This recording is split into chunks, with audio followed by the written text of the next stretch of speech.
kimwe cyagarutsweho cyane ni ikibazo kibazwa uburyo imitwe yitwaje intwaro izamburwa intwaro, babaza niba na FCM23 irimo. Nk'uko byagaragajwe na Mbonimpa, ni ukuvuga ngo mu kiganiro n'abanyamakuru kuri wa 20, umunyamabanga uhoraho wa FCM23 Benjamin Mbonimpa yasobanuye ko ibyo biri mu mahame ishingiro iri huriro ryemeranyijwe na leta ya DRC mu minsi 5 ishize. Mbonimpa yagize ati tuzagira uruhare mu gusenya imitwe yitwaje intwaro ikorera mu burasirazuba, ikorera muri DRC, ni ngo ni muri Congo hose.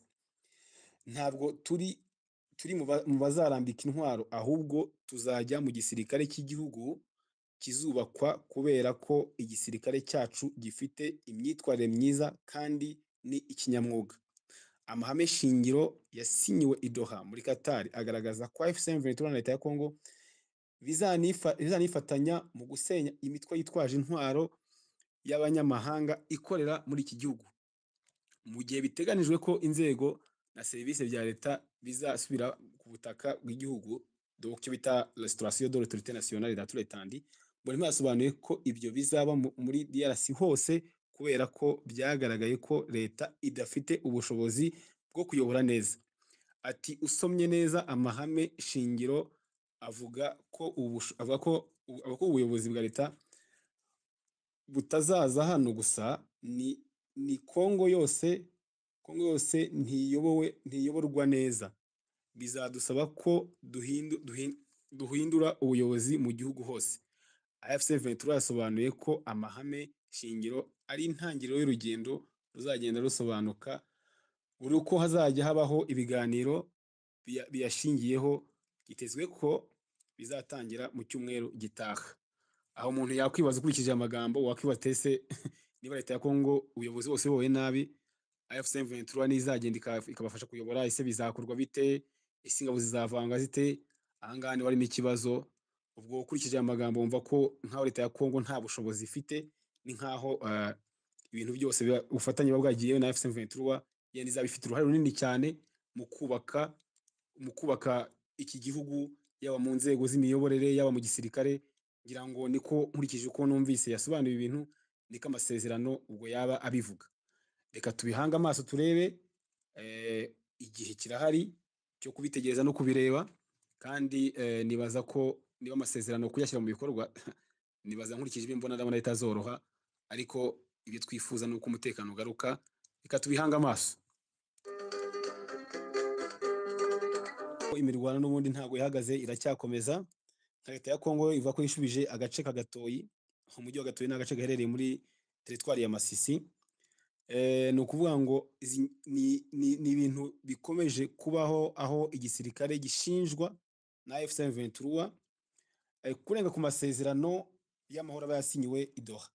Ni ukuvuga ngo igisirikare cya Kongo kivuga ko kigaruriye umujyi wa Gatoyi muri teritwari ya Masisi, mu gihe gishinja inyeshyamba za FCM23 kurenga ku masezerano yo guhagarika imirwano yasinyiwe muri Qatar.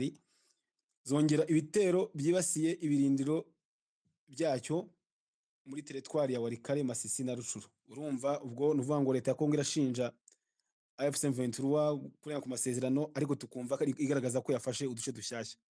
Ubwo twakwibaza ngo ninde warenze ku masezerano, kuko umuyobozi mukuru w'ingabo, ubuyobozi bw'ingabo za Kongo bitangaza ngo ibi byagezweho nyuma yo gufata ibindi bice birimo Kazinga, Kasheke na Bitama. Iyi ni imijyi cyangwa uduce dutandukanye two muri teritwari ya Masisi mu burasirazuba bwa Kongo muri Kivu y'Amajyaruguru. Ni ukuvuga ngo amakuru aturuka mu buyobozi avuga ko uyu mutwe witwaje intwaro ugerageza kwerekana ko ugerageza mu gace ka Ntongo gaherereye no mu birometero 40 uvuye mu birindiro by'ingenzi by'ingabo za Kongo. Byose inkuru irimo hano nuko imirwano ikomeje, kandi tuzi ko amasezerano ahari, tuzi ko ari amasezerano akomeje kugenda asinywa. Avuga mu burasirazuba, avuga muri Repubulika ya Demokarasi ya Kongo, nuko leta y'Ububiligi yatangaje ubushinjacyaha bukuru bw'Ububiligi nyuma yo kwakira ikirego umuryango wa Perezida Antoine Felix Tshisekedi wa Repubulika Demokarasi ya Kongo aregwamo gusahura amabuye y'agaciro yo mu birombe byo mu ntara ya Katanga, bwasabye kwemererwa gusuzuma urujya n'uruza rw'amafaranga yakorewe kuri konte za banki z'umugore wa Kisekedi n'abana be ndetse n'abavandimwe be. Uvuga ngo ni icyemezo Africa Intelligence nk'ikinyamakuru, hari ikinyamakuru cyitwa Africa Intelligence kuko bitangaza yagaragaje ko nk'intambwe ikomeye muri ririya perereza ku muryango wa Kisekedi riri gufata isura ya politiki y'ubutabera n'iy'ububanyi n'amahanga. Ku itariki 8 Nyakanga nibwo umunyamategeko wa Bernard Namenya bahagarariye imiryango itari iya leta yo muri Katanga ndetse n'abayobozi 4 ba sosiyete icukura y'agaciro muri Katanga ya Jekamin batanze ikirego kiregwamo abantu 9 bo mu muryango wa Kisekedi. Abantu 9 bose bafite ubwenegihugu bw'Ububirigi bashinjwa ko bagize uruhare mu kwagurira imitungo no gusahura amabuye y'agaciro yo mu ntara ya Haut Katanga na Lualaba. Abatanze ikirego bashinja ibikorwa bya ruswa, uburiganya no kwinjiza amafaranga avuye ngo umuyobozi w'agace ka Kigumo muri groupement ya Bugunga, sheferi ya Muzimu muri teritwari ya Mwenga muri Kivu y'Amajyepfo, yapfuye yishwe n'inkoni yakubiswe n'inyeshyamba za Wazalendo ziherereye muri ako karere. Nkuko societe civile yo muri ako gace yashyize ahagaragara kandi ikamagana iki gikorwa ngo byabaye kuri uyu wa kabiri tariki ya 18 Ugushyingo. Perezida wa societe civile yaho Olivier Kapuku yagize ati umuyobozi witwa Kanome utuye mu mudugudu wa Kigumo yishwe n'inyeshyamba y'umutwe wa Zarendo ufite icyicaro irugushwa nyuma yo gukubitwa bikabije.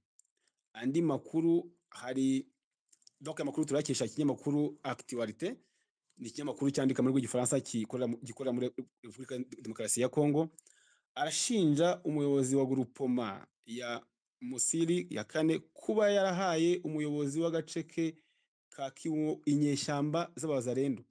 Aya makuru avuga ko uwahohotewe yishwe n'ibikomere nyuma yo gukubitwa. Ngira ngo murumva ko n'ubundi umutekano ukomeje kuba mukeya mu gace ka Kongo. Tugendeye ku magambo yavuzwe na Mbonima, ngo byaba byiza rwose ikibazo cyane gikemutse, izi Wazalendo zikamburwa intwaro zigasubiza mu buzima busanzwe, nubwo ari akazi katoroshye. Societe civile nayo irasaba ko abakoze ibyo bikorwa bahanwa ndetse hategurwa iburanishwa mu ruhame, ariko iryo buranishwa mu ruhame ntabwo rishoboka mu gihe Wazalendo rero yishe umuntu kandi ariyo ikontorora aka gace. Ibyo byo twavuga ko bitashoboka.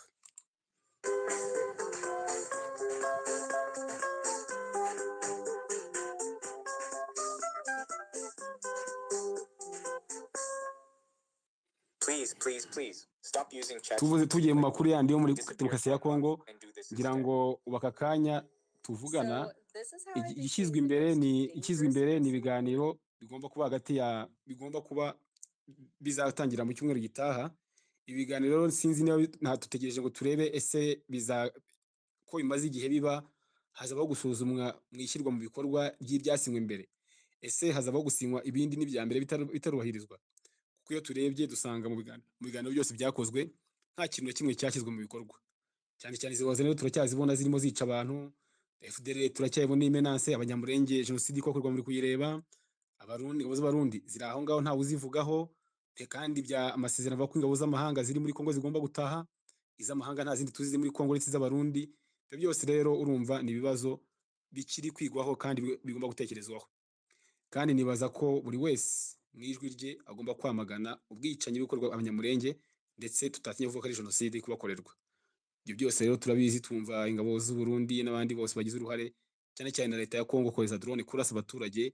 Ibyo ni ibintu bigomba kwamaganwa, kuko n'aya masezerano sinibaza ko aya masezerano yakabaye azubahirizwa mu gihe leta ya Kongo yo ikomeje imirwano no kwica abantu. icyo cyo numva ko kikigoranye cyane.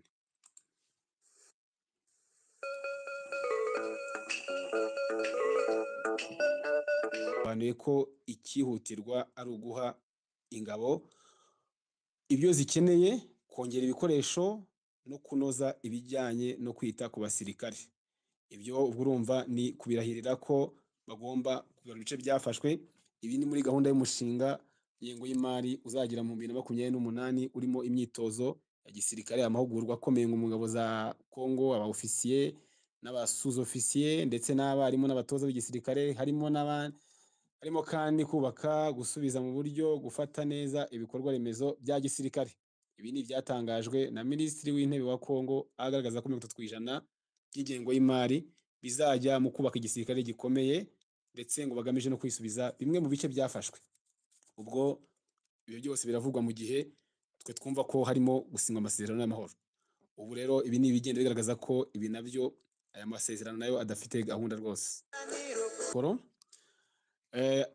Aho azitabira inama ya G20 izabira Johannesburg ku itariki 22 n'itariki kujya ku itariki 23 Ugushyingo, biteganijwe kandi kazasura ibihugu 4 bya Afurika.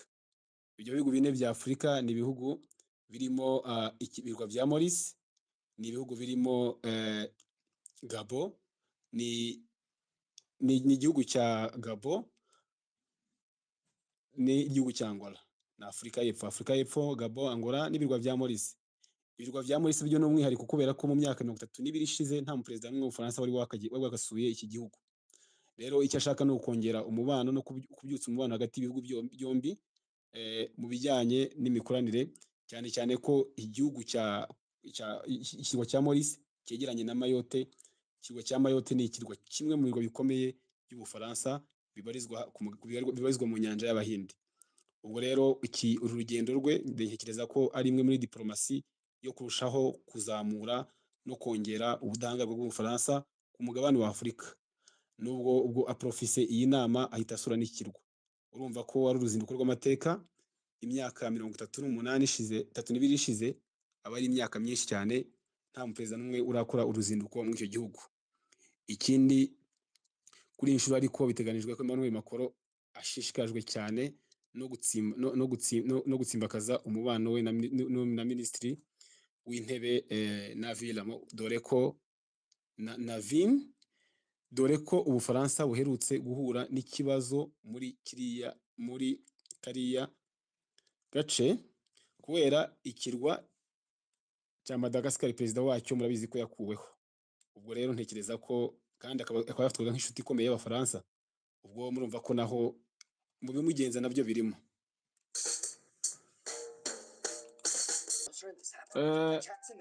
Tugarutse mu Rwanda, ngira ngo tugiye mu myidagaduro, ni inkuru nasimbutse ariko n'ingenzi ko murayivugaho. Murabizi ko hari amakipe yo muri Sudani yasabye kuzakinira shampiyona yo mu Rwanda.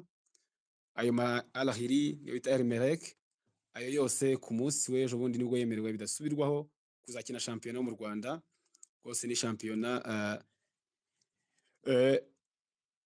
twitezeho ko hari ibyo izungukira ko aya makipe, kuko ari amakipe akomeye ndetse n'amakipe akunda kuza mu makipe ya mbere muri Afurika. Ngira ngo rero Abanyarwanda nabo bagomba kureberaho mu bijyanye, ubwo twari turi muri siporo, bagerageze barebeho, bafatireho muri siporo aya makipe, bagira ikintu bayakuraho, bagira ikintu bayigiraho. Ibyo ni ibikorwa byiza kandi n'umuco mwiza wo kwakira amashyitsi. Ngira ngo bashigaje abantu kujya bagerageza gufana aya makipe no kwereka urukundo nk'uko biranga Abanyarwanda. Ibi rero ni bimwe mu byatangajwe n'ishyamba ry'umupira w'amaguru mu Rwanda, Ferwafa. Indi nkuru yo mu Rwanda tutarenze amaso ni polisi yagaragaje ko gukurikirana hari ibibazo by'abanyamahanga, cyane cyane abanyeshuri biga mu Rwanda bakomeje guhohotera abamotari, bakabatwara aho babishyuye ugasanga bahise bafata umumotari baramunize, baramukubise.